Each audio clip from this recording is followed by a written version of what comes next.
ਇਸ ਵੀਡੀਓ ਵਿੱਚ ਆਪ ਜੀ ਦਾ ਸਵਾਗਤ ਹੈ। ਇਸ ਵੀਡੀਓ ਵਿੱਚ ਅਸੀਂ ਲੈ ਕੇ ਆਏ ਹਾਂ 30 ਅਕਤੂਬਰ ਤੋਂ 1 ਨਵੰਬਰ ਤੱਕ ਹੋਏ ਜਮਾਤ 7ਵੀਂ ਦੇ PAS ਵੀਕਲੀ ਰਿਵੀਜ਼ਨ ਕੁਇਜ਼ ਨੂੰ ਹੱਲ ਕਰਕੇ। ਸੋ ਇਸ ਕੁਇਜ਼ ਨੂੰ ਹੱਲ ਕਰਨ ਵਿੱਚ ਵਿਭਿੰਨ ਟੀਚਰ ਸਹਿਬਾਨ ਨੇ ਵੀ ਆਪਣਾ ਯੋਗਦਾਨ ਪਾਇਆ ਹੈ। ਸੋ ਆਓ ਇਸ ਨੂੰ ਹੱਲ ਕਰੀਏ। ਪ੍ਰਸ਼ਨ ਪਹਿਲਾ। ਪਵਿੱਤਰ ਕੋਲ ਇੱਕ ਵੱਡਾ ਕੱਪ ਹੈ ਜਿਸ ਵਿੱਚ ਕੁੱਲ ਬੀਜਾਂ ਦਾ 9/10 ਭਾਗ ਬੀਜ ਆ ਸਕਦੇ ਹਨ। ਉਹ ਇਸ ਵੱਡੇ ਕੱਪ ਨੂੰ ਇੱਕ ਛੋਟੇ ਕੱਪ ਨਾਲ ਭਰਦਾ ਹੈ ਜਿਸ ਵਿੱਚ ਕੁੱਲ ਬੀਜਾਂ ਦਾ 3/10 ਭਾਗ ਬੀਜ ਆ ਸਕਦੇ ਹਨ। ਵੱਡਾ ਕੱਪ ਭਰਨ ਲਈ ਕਿੰਨੇ ਛੋਟੇ ਭਰੇ ਕੱਪਾਂ ਦੀ ਜ਼ਰੂਰਤ ਹੈ? 2, 3, 4 ਜਾਂ 6?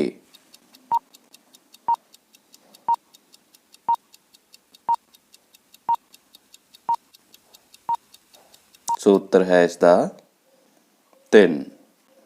ਹੁਣ ਅਗਲੇ ਪ੍ਰਸ਼ਨ ਤੇ ਚੱਲਦੇ ਹਾਂ।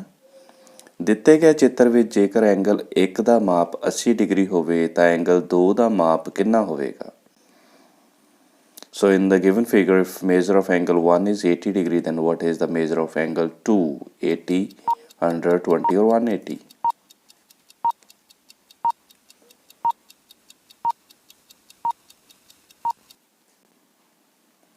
ਸੋ ਉੱਤਰ ਹੈ 80 ਡਿਗਰੀ। ਅਗਲਾ ਪ੍ਰਸ਼ਨ। ਜਸਪ੍ਰੀਤ ਕੋਲ ਜਿੰਨੇ ਬੰਟੇ ਹਨ ਉਹ ਅਰਮਾਨ ਕੋਲ ਉਸਦੇ ਬੰਟਿਆਂ ਦੀ ਸੰਖਿਆ ਦੇ ਅੱਧੇ ਤੋਂ 5 ਬੰਟੇ ਘੱਟ ਹਨ। ਜੇਕਰ ਜਸਪ੍ਰੀਤ ਕੋਲ 30 ਬੰਟੇ ਹੋਣ ਤਾਂ ਅਰਮਾਨ ਕੋਲ ਕਿੰਨੇ ਬੰਟੇ ਹਨ? 20, 15, 10 ਜਾਂ 50?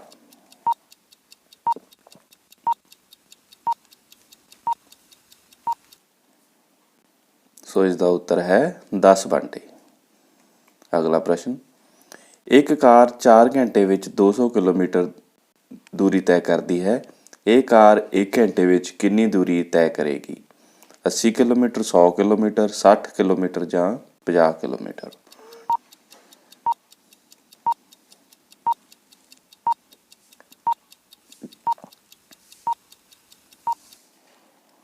ਸੋ ਇਸ ਦਾ ਉੱਤਰ ਹੈ 50 ਕਿਲੋਮੀਟਰ। ਅਗਲਾ ਪ੍ਰਸ਼ਨ। ਅਮਨਦੀਪ ਇੱਕ ਕੇਕ ਬਣਾਉਣ ਲਈ 2/3 ਕੱਪ ਚੀਨੀ ਦੇ ਅਤੇ 4/3 ਕੱਪ ਮੈਦੇ ਦੇ ਵਰਤਦਾ ਹੈ। ਉਸਨੇ ਕੁੱਲ ਕਿੰਨੇ ਕੱਪ ਸਮੱਗਰੀ ਵਰਤੀ? 1, 2, 3 ਜਾਂ 6 ਕੱਪ? ਸੋ ਕਿੰਨੇ ਕੱਪ ਕੁੱਲ ਸਮੱਗਰੀ ਹੈ?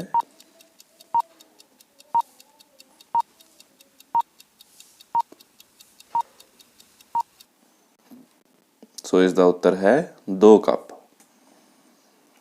ਅਗਲਾ ਪ੍ਰਸ਼ਨ। ਰੋਹਿਤ ਦੇ ਮਾਤਾ ਹੀਟਰ ਤੇ ਖਾਣਾ ਬਣਾ ਰਹੇ ਸੀ। ਰੋਹਿਤ ਨੇ ਵੇਖਿਆ ਕਿ ਹੀਟਰ ਦੀ ਕੁਆਇਲ, ਜਿਸ ਨੂੰ ਐਲੀਮੈਂਟ ਕਿਹਾ ਜਾਂਦਾ ਹੈ, ਬਹੁਤ ਗਰਮ ਹੋ ਚੁੱਕੀ ਸੀ। ਉਹ ਹੈਰਾਨ ਸੀ ਕਿ ਬਿਜਲੀ ਨਾਲ ਚੱਲ ਰਹੇ ਹੀਟਰ ਦੀ ਕੁਆਇਲ ਇੰਨੀ ਗਰਮ ਕਿਵੇਂ ਹੋ ਗਈ। ਕੀ ਤੁਸੀਂ ਦੱਸ ਸਕਦੇ ਹੋ ਕਿ ਇਹ ਕਿਉਂ ਹੋਇਆ? ਬਿਜਲੀ ਦਾ ਚੁੰਬਕੀ ਪ੍ਰਭਾਵ, ਬਿਜਲੀ ਦਾ ਤਾਪਨ ਪ੍ਰਭਾਵ, ਗਰਮ ਮੌਸਮ ਦੇ ਕਾਰਨ ਜਾਂ ਉਪਰੋਕਤ ਵਿੱਚੋਂ ਕੋਈ ਨਹੀਂ?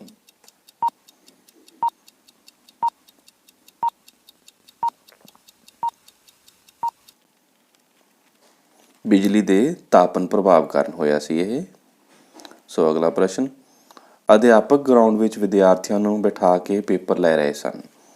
ਸੂਰਜ ਦੀ ਧੁੱਪ ਕਾਰਨ ਜਦੋਂ ਰੋਹਿਤ ਨੂੰ ਗਰਮੀ ਲੱਗਣ ਲੱਗੀ ਤੇ ਉਸਨੇ ਸੋਚਿਆ ਕਿ ਸੂਰਜ ਤੋਂ ਧਰਤੀ ਤੱਕ ਇਹ ਗਰਮੀ ਬਿਨਾਂ ਕਿਸੇ ਮਾਧਿਅਮ ਤੋਂ ਕਿਸ ਵਿਧੀ ਰਾਹੀਂ ਪਹੁੰਚੀ ਹੋਵੇਗੀ? ਚਾਲਨ ਵਿਧੀ, ਸਵੈਹਨ ਵਿਧੀ, ਵਿਕਰਨ ਵਿਧੀ ਜਾਂ ਉਪਰੋਕਤ ਵਿੱਚੋਂ ਕੋਈ ਨਹੀਂ?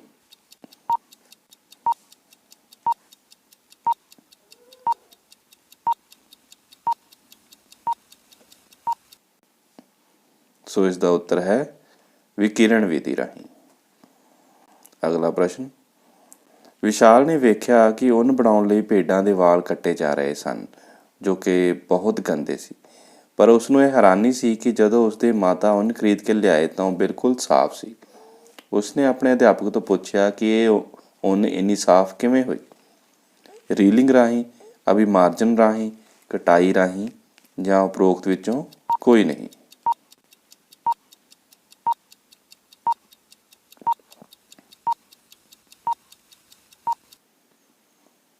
ਉੱਤਰ ਹੈ ਅਭਿਮਾਰਜਨ ਰਾਹੀਂ।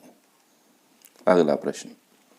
ਪ੍ਰਿਆ ਦੀ ਸਿਹਤ ਖਰਾਬ ਹੋਣ ਤੇ ਉਸਦਾ ਭਰਾ ਉਸਨੂੰ ਡਾਕਟਰ ਕੋਲ ਲੈ ਕੇ ਗਿਆ। ਡਾਕਟਰ ਨੇ ਪ੍ਰਿਆ ਦੇ ਕਲਾਈ ਕੋਲ ਆਪਣੇ ਹੱਥ ਦੀਆਂ ਉਂਗਲਾਂ ਲਗਾ ਕੇ ਕੁਝ ਮਹਿਸੂਸ ਕੀਤਾ। ਪ੍ਰਿਆ ਦੇ ਭਰਾ ਨੇ ਡਾਕਟਰ ਨੂੰ ਪੁੱਛਿਆ ਕਿ ਤੁਸੀਂ ਇਹ ਕਲਾਈ ਕੋਲ ਕੀ ਮਹਿਸੂਸ ਕੀਤਾ? ਨਬਜ਼, ਧੜਕਣ, ਬੁਖਾਰ ਜਾਂ ਉਪਰੋਕਤ ਵਿੱਚੋਂ ਕੋਈ ਨਹੀਂ।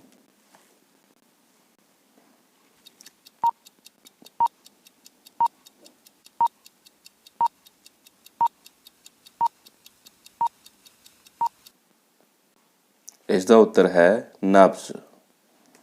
ਪ੍ਰਸ਼ਨ ਅਗਲਾ, ਕਲਾਸ ਵਿੱਚ ਕਿਰਿਆ ਕਰਾਉਂਦੇ ਹੋਏ ਅਧਿਆਪਕ ਨੇ ਇੱਕ ਗੋਲਾਕਾਰ ਡਿਸਕ ਲਿਆਂਦੀ ਜਿਸ ਦੇ ਉੱਪਰ 7 ਰੰਗ ਕੀਤੇ ਹੋਏ ਸਨ।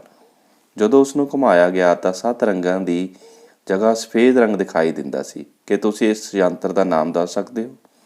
ਨਿਊਟਨ ਡਿਸਕ, ਪਵਨ ਚੱਕੀ, ਸਤਰੰਗੀ ਪੀਂਘ ਜਾਂ ਉਪਰੋਕਤ ਵਿੱਚੋਂ ਕੋਈ ਨਹੀਂ।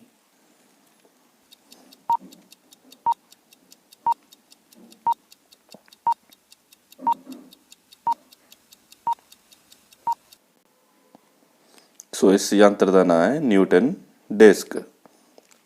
ਅਗਲਾ ਪ੍ਰਸ਼ਨ, ਹੁਣ ਇੱਕ ਪੈਰਾਗ੍ਰਾਫ ਦਿੱਤਾ ਗਿਆ ਹੈ, ਇਸ ਨੂੰ ਪੜ੍ਹ ਕੇ ਇਸ ਦੇ ਆਧਾਰ 'ਤੇ ਅੱਗੇ 5 ਪ੍ਰਸ਼ਨ ਪੁੱਛੇ ਜਾਣਗੇ। ਸੋ ਉਹਨਾਂ 5 ਪ੍ਰਸ਼ਨਾਂ ਦੇ ਤੁਸੀਂ ਉੱਤਰ ਦੇਣੇ ਹੈ। ਸੋ ਇੰਗਲਿਸ਼ ਵਿਸ਼ੇ ਨਾਲ ਸੰਬੰਧਿਤ ਹੈ। ਆਓ ਪੜ੍ਹੀਏ। Read the passage and answer the questions that follows. Some animals, if trained properly and given the love they deserve, can prove more useful and faithful than human beings. This fact has been proved by scientific research. However, in India, the picture is shocking. Even in big cities like Delhi, we can see a number of animals such as cows, pigs, buffaloes, horses, dogs, cats, and bulls roaming about freely in search of food and shelter.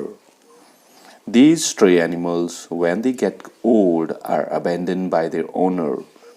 They are left at the mercy of nature, causing serious accident on many occasions. In fact, these animals and birds are living beings like us. We should cultivate love and a feeling of compassion for these animals and birds. At no cost should they be considered inferior. So, question is, who, if trained properly and given the love they deserve, can prove to be more faithful than human beings? Some animals, some trees, some flowers, and some snakes.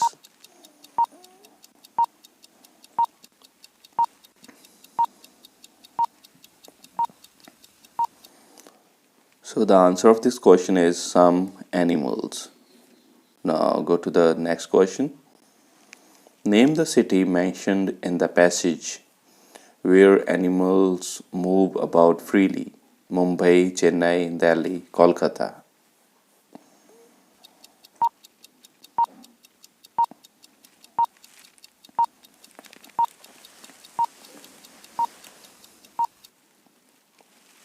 The name mentioned in the passage is Delhi. Next question. Who are abandoned by their owner? Stray animals, stray dogs, stray cows, stray buffaloes.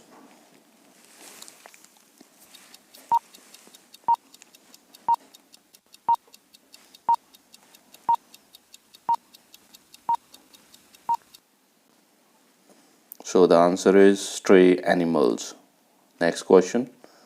What is the antonym of the word superior from the given passage? Better, excellent, ordinary, inferior.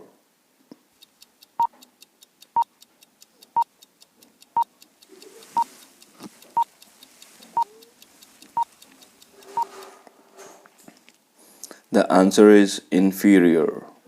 Next question. What qualities should human being have for stray animal and birds? Love and compassion, food and shelter, useful and faithful, none of these.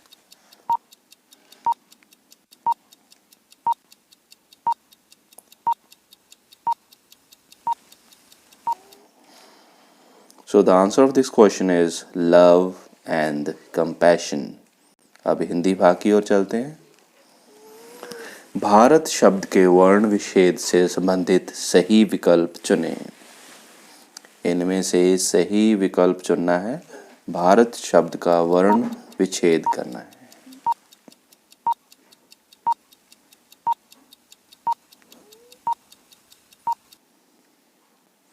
सही शब्द आप देख पा रहे हैं। अगले प्रश्न की ओर चलते हैं। निम्नलिखित शब्दों में से किस शब्द में आधा र अर्थात रेफ का प्रयोग हुआ है? प्रकृति, पूर्वी, प्रभु या क्रम?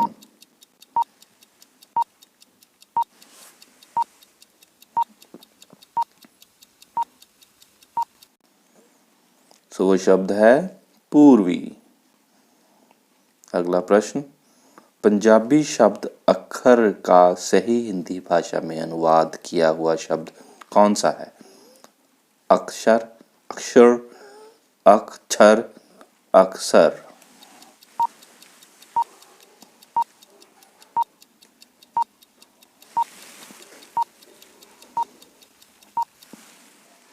इसका उत्तर है अक्षर। अगला प्रश्न, पुत्री शब्द का पुल्लिंग शब्द कौन सा होगा? सही विकल्प चुनकर उत्तर दें। बेटी, सुता, पुत्र, आत्मजा?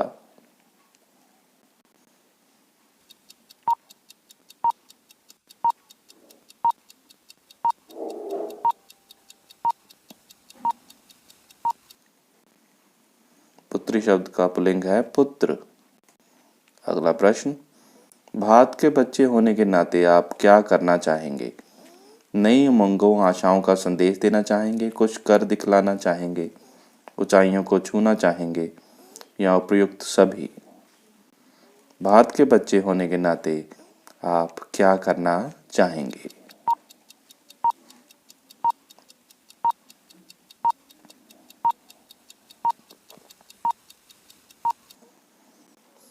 इसका उत्तर है उपयुक्त सभी।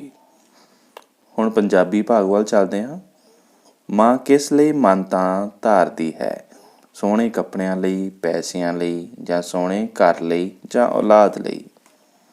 मां किस ਲਈ मानता ਧਾਰਦੀ है?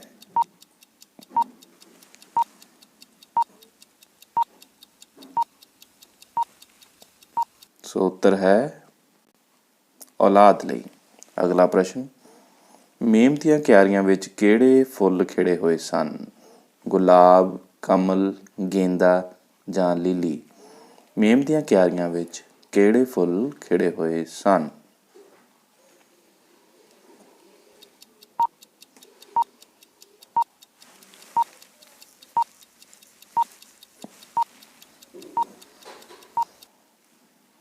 उत्तर है गुलाब। अगला प्रश्न, पूजा पाठ समय घड़े दे पानी नूं लोग की कहंदे हन? शुद्ध जल, कुंभ दा जल, अमृत जां पूजा जल? पूजा पाठ समय घड़े दे पानी नूं लोग की कहंदे हन?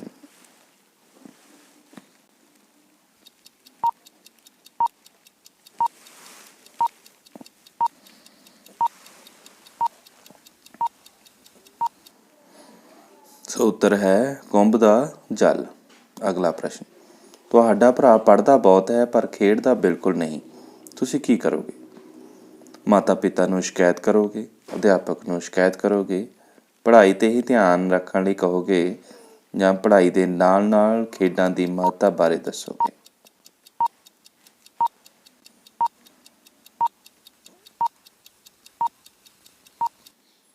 इसका उत्तर है कि पढ़ाई दे नाल नाल खेडां दी महत्ता बारे दसोगे।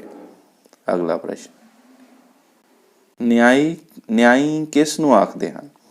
खेड दे मैदान वाली थां नूं, पद्धरे राह नूं, पिंड दे नेड़े वाली जमीन नूं जां छप्पड़ वाली थां नूं?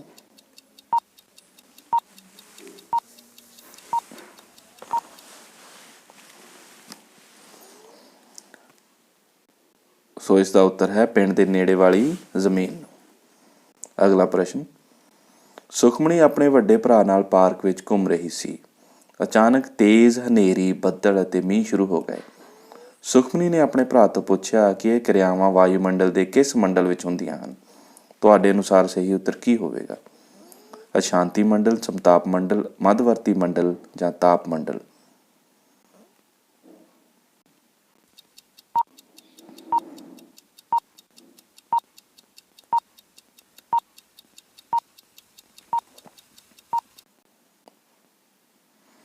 ਸੋ ਆਂਸਰ ਹੈ ਅਸ਼ਾਂਤੀ ਮੰਡਲ, ਟ੍ਰੋਪੋਸਫੇਅਰ। ਅਗਲਾ ਪ੍ਰਸ਼ਨ, ਅਸ਼ਾਂਤੀ ਮੰਡਲ ਵਿੱਚ ਸਾਰੇ ਵਾਯੂਮੰਡਲ ਦੀ ਡੈਸ਼ ਪ੍ਰਤੀਸ਼ਤ ਹਵਾ ਪਾਈ ਜਾਂਦੀ ਹੈ? 75%, 70%, 65% ਜਾਂ 60%?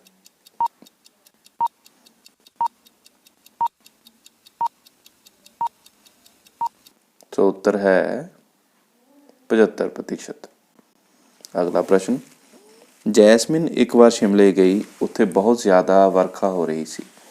ਉਸਨੇ ਵੇਖਿਆ ਕਿ ਵਰਖਾ ਦਾ ਪਾਣੀ ਪਹਾੜੀ ਤੋਂ ਮਿੱਟੀ ਨੂੰ ਥੱਲੇ ਲੈ ਕੇ ਆ ਰਿਹਾ ਹੈ। ਜੈਸਮੀਨ ਨੇ ਆਪਣੇ ਪਿਤਾ ਜੀ ਨੂੰ ਪੁੱਛਿਆ ਤਾਂ ਪਤਾ ਲੱਗਿਆ ਕਿ ਇਸ ਨੂੰ ਡੈਸ਼ ਆਖਦੇ ਹਨ। ਜਮਾਲ, ਭੌਂ ਖੁਰਨ, ਛਿੱਜਣ ਜਾਂ ਕੋਈ ਨਹੀਂ? ਡਿਪੋਜੀਸ਼ਨ, ਸੋਇਲ ਇਰੋਜ਼ਨ, ਵੈਦਰਿੰਗ ਜਾਂ ਨਨ ਆਫ ਥੀਸ?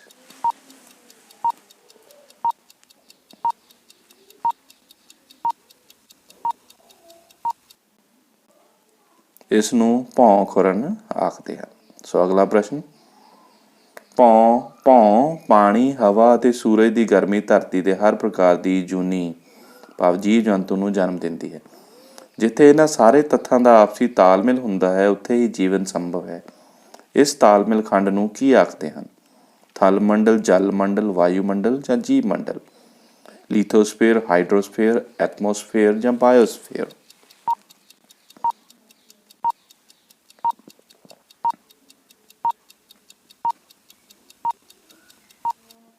ਸੋ ਇਸ ਦਾ ਉੱਤਰ ਹੈ ਜੀਵ ਮੰਡਲ। ਸੋ ਅਗਲੇ ਪ੍ਰਸ਼ਨ ਵੱਲ ਚੱਲਦੇ ਹਾਂ। ਅਕਬਰ ਨੇ ਰਾਜਪੂਤਾਂ ਨਾਲ ਕਿਹੋ ਜਿਹੇ ਸੰਬੰਧ ਕਾਇਮ ਕੀਤੇ? What kind of relationship did Akbar develop with Rajput? ਦੁਸ਼ਮਣੀ ਵਾਲੇ, ਦੋਸਤਾਨਾ ਸੰਬੰਧ, ਈਰਖਾ ਵਾਲੇ ਜਾਂ ਇਹਨਾਂ ਵਿੱਚੋਂ ਕੋਈ ਨਹੀਂ?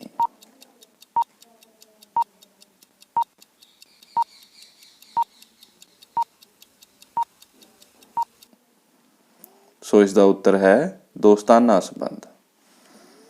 ਸੋ ਇਹ ਸੀ 7ਵੀਂ ਜਮਾਤ ਦਾ PAS ਕੁਇਜ਼ ਸੋਲਵ ਕਰਕੇ। ਸੋ ਇਸ ਨੂੰ ਜਿੱਦਾਂ ਤੁਸੀਂ ਜਾਣਦੇ ਹੀ ਹੋ, ਸੋਲਵ ਕਰਨ 'ਚ ਵਿਭਿੰਨ ਟੀਚਰ ਸਾਹਿਬਾਨ ਦਾ ਯੋਗਦਾਨ ਵੀ ਅਤੁਲਨੀय ਹੈ। ਸੋ ਇਹੋ ਜਿਹੀਆਂ ਹੋਰ ਵੀਡੀਓ ਲੈ ਕੇ ਫਿਰ ਮੁਲਾਕਾਤ ਹੋਏਗੀ। ਤਦ ਤੱਕ ਲਈ ਧੰਨਵਾਦ, ਸ਼ੁਕਰੀਆ।